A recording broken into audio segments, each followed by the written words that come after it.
So this is a lesson number 11 in Algebra 2. The name of this lesson is Addition of Fractions as well as Inscribed Angles. So what we talk about when we're talking about addition of fractions is, you know from previous fraction problems that you have to find common denominators in order to do that. The problem is when you have a denominator that is a variable or a letter. Sometimes that can be a little iffy. So let's say that we had some fractions such as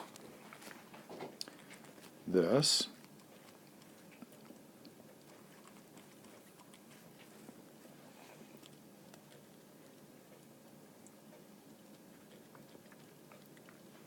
And we have to find common denominators. Okay, so again, I do this a lot different than most of the books do. But what I do is I look at each denominator and I see what I have and I see what I don't have. So for example, I've got a 2a here, but I don't have an x squared or an x cubed. I've got an a here and here, so all three of them have a's. I don't have an x here, so I'm going to have to put one there. In fact, I'm not only going to have to put an x, but I'm going to have to, well, I've got 2 here and I've got 3 here. So I'm going to look at the exponent that's the biggest, and that's how many x's I'm going to put there. So I'm going to rewrite this as k over 2a, and what I'm going to do is I'm going to put an x cubed down here and an x cubed on top, because that is what I was missing here. Okay, so I took the highest x that I had. This one's a 2, so I don't have to worry about that. I wanted the 3. And then I make a plus, and then I put my bc over ax squared. And I have an ax squared. What am I missing? I'm missing a 2, so I'm going to put a 2 down there and a 2 up here.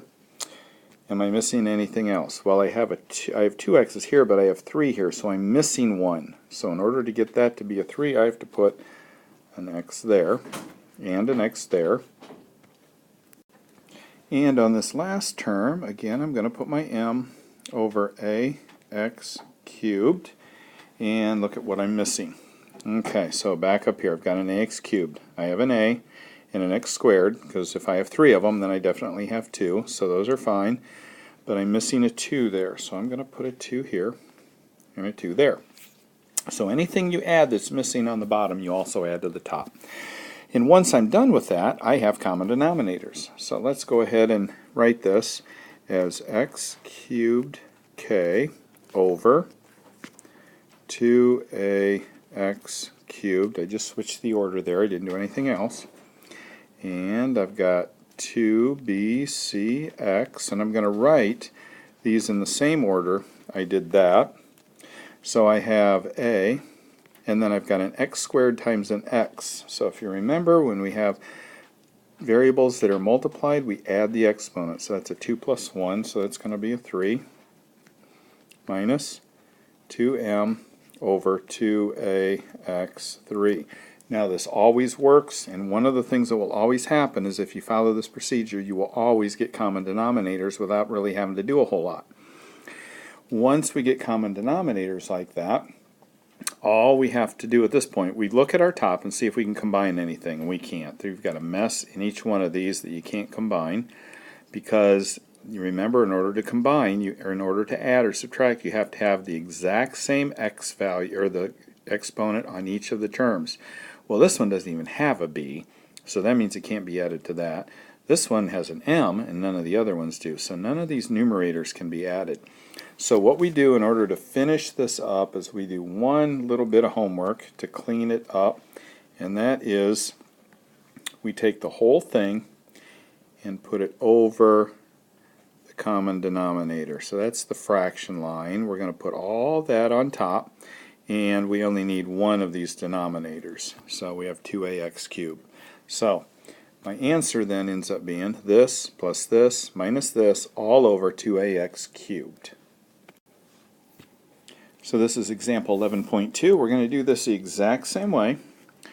We're going to, I'm going to spread this out a little bit, so I'm going to rewrite it here. Minus b plus Okay, so again, I'm going to look at here. Now let's make this b over 1, just so that we know there's a denominator there. So I've got a k here. What am I missing? Well, the 1, I'm not really missing that. I mean, there's a 1 there, obviously. So I'm not missing anything there. I'm missing an a. So I'm going to put an a here and an a here, always top and bottom. I've only got 1k here, and over here I have 2, so I'm missing 1k. And I'll put that like that. Now I look over here. All I have is a 1. Well, I'm missing a k, and I'm also missing an ak squared. So I'm going to multiply for sure times a.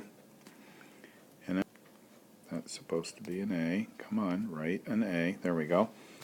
And I'm also missing, well, a k and a k squared. But if I use the k squared, in this k squared there's 1k. So I don't have to do it twice. I just, again, take the one with the biggest exponent and put that on there. Doesn't really matter where you put it there, just as long as it goes on top and bottom and it's multiplied. And then I look over here, and I've got an a and a k squared. So is there anything I'm missing here? I've got a k squared, so that takes that one. This is over 1, so that doesn't really count. So we're good to go here. We don't add anything to this because we already have everything. So I'm going to rewrite this as a m k over a k times k is k squared minus a b k squared over a k squared plus cx over a k squared. Alright, so now that my denominators are the same, I can get rid of these two and just put it over 1 by making my fraction line really, really long here. So everything there on top is good. Everything on the bottom is just ak squared, and I'm done. So that's it as far as the addition of fractions. You will use this in all of your upper level math past Algebra 2. So we'll keep practicing that if you're having a little bit of a struggle there. This next video is on inscribed angles. So let me get a circle here. So there's my circle, and let's use green here. Alright, if we have an angle that has as its vertex the center of the circle, that's called a central angle. And a central angle, the degree here, if it's 44 degrees, this here is also going to be 44 degrees. So what this means is the measure of an arc of the circle is the same as the measure of the central angle. But if we had as our vertex the circle itself, and this was, say, 22 degrees, the arc measurement would be double that. Okay, so central angle and arc angle is the same. If we have what is called an inscribed angle, where the vertex is on the circle and it stretches out, where it crosses the circle across from it is going to be double what this circle is. That's called an inscribed circle. Couple things about an inscribed circle. Any inscribed angle that intercepts a diameter is a 90-degree angle. And what that means is, let me get rid of all that. If I have a line that goes through the center point of the circle, I can draw this point or this other line anywhere I want, and when I connect it to the other side, I will always get a 90-degree angle. See how I'm connecting them? I always get a 90-degree angle. No matter what I do, 90-degree angle. So that's, okay, for a math geek, that's kind of cool. Alright, so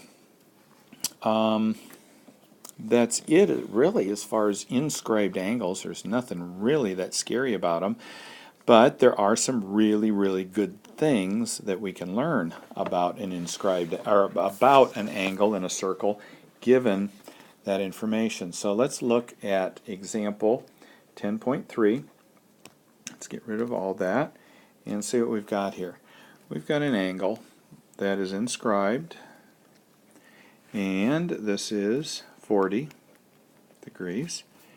And this length is, they say it's 5x degrees from here to here.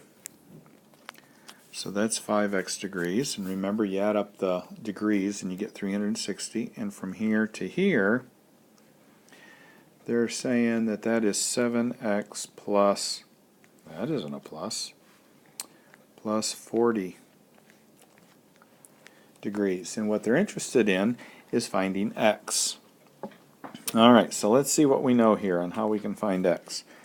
Well, I know this is 80 because it's double my 40 right there. So I know that to be true. And I know that if I add the 5x plus 7x plus 40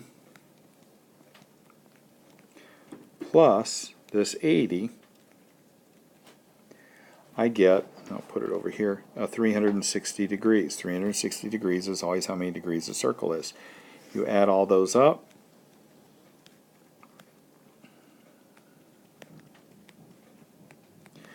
and you keep doing the math. I don't have to tell you what I'm doing.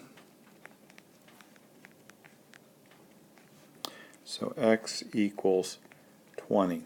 Okay, that is not, x does not equal 20 degrees, it just equals 20. So that means to find this arc length here, I put 20 in there, 140, so this is 180, which tells me that this line has to go through the center point because it's 180 degrees there. So it's a half circle. That's it for lesson number 11 in Algebra 2.